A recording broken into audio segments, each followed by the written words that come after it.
Dito, mga idolo, habang kinukuha ko itong crab nang bigla na lang pumasok itong tamos at biruin mo, nag-ulti na sa harapan ko. Ngunit kailangan kong umatras dahil naka-cooldown ang vengeance ko sa pagkakataong ito.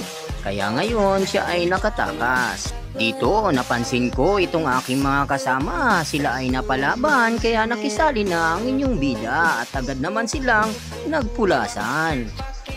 Habang pinagmamasdan ko itong aking mga kalaban, abay tingnan mo naman itong tamos, talaga namang napakatindi at ako nga ay mabibigyan dito.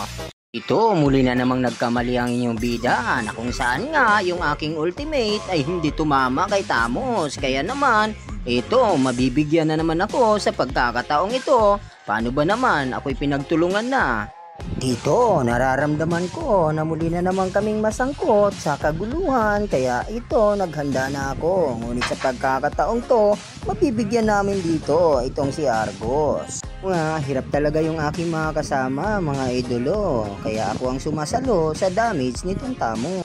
Dito mga idolo, habang ako ay naglalakad sa kagubatan, nang napansin ko itong mga kalaban at yun nga, pinagtulungan ako, abay pinagkakagat pa ako ng aso. Dito, muli na naman akong nasangkot sa isang kaguluhan, mabuti na lang talaga at meron kaming tank dito kaya wala gaanong nagagawa itong Argos. Wala sa mapa yung aming mga kalaban kaya nakakaramdam ako ng panganib kaya umatras na sana ako ngunit huli na ang lahat kaya amin silang nilabanan hanggang kamatayan at dito nga nabigyan ako. Habang ako ay naglalakad sa kagubatan nang bigla kong nakasalubong itong Argos kaya siya ay aking nilabanan at buti na nga lang din dumating dito yung Tigreal namin.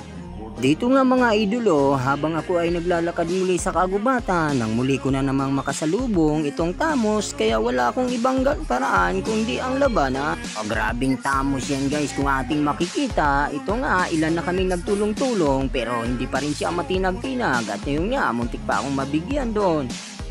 At sa muling pagkabuhay nitong Tamos, muli na naman siyang nakipagtagisan ng lakas. At dito nga ating makikita na medyo alanganin talaga ako sa lakas nitong Tamos. Kaya ako ay napaatras at napatakbo na lamang.